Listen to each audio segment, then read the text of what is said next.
Our country is winning again. In fact, we're winning so much that we really don't know what to do about it. People are asking me, please, please, please, Mr. President, we're winning too much. We can't take it anymore. We're not used to winning in our country. Until you came along, we're just always losing, but now we're winning too much. And I say, no, no, no, you're going to win again. You're going to win big. You're going to win bigger than ever. And to prove that point, here with us tonight is a group of winners who just made the entire nation proud. The men's gold medal Olympic hockey team. Come on in. Look, I've been watching State of the Union addresses for a long time. I've delivered 4 of them myself, and I've sat in that chamber more times than I can count. And I want to tell you something. What happened last night on February 24th, 2026, in that House chamber, it wasn't just a speech. Something shifted. And I don't think enough people are talking about what it actually means. See, most folks woke up this morning, they saw the headlines. Longest State of the Union ever, 108 minutes. Hockey players got medals, Democrats got yelled at, and they moved on with their day. I understand that. People are busy. They're worried about groceries and rent and whether their kids are going to be okay. I get it. But here's the honest truth. The most important things that happened in that speech last night weren't the parts that made the news. They weren't the standing ovations or the shouting matches. They were the quieter moments, the ones that slipped right past most people.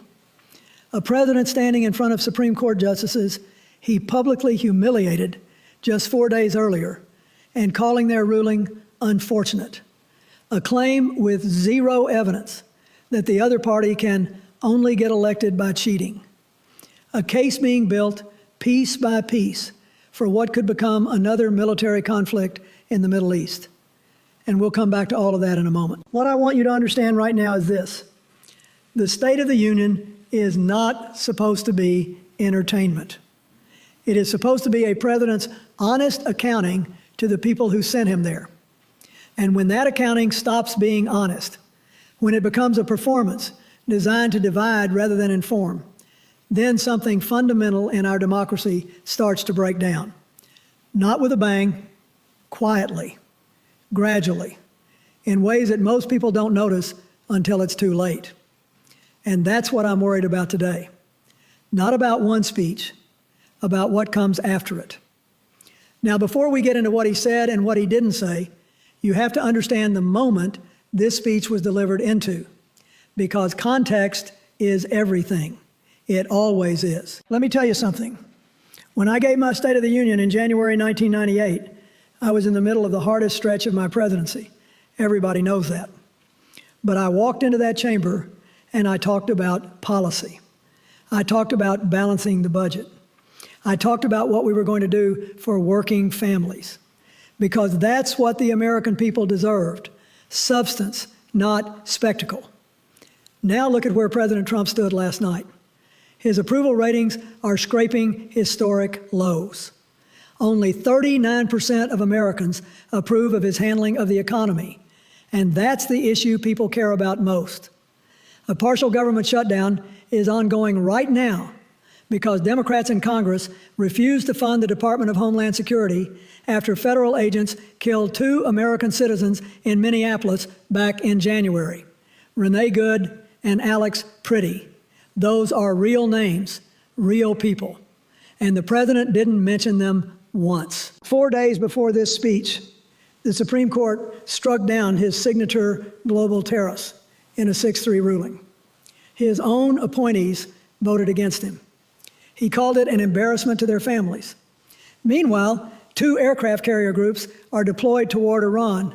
Tensions are rising, and the 2026 midterm elections are less than 9 months away, with Republicans facing serious headwinds.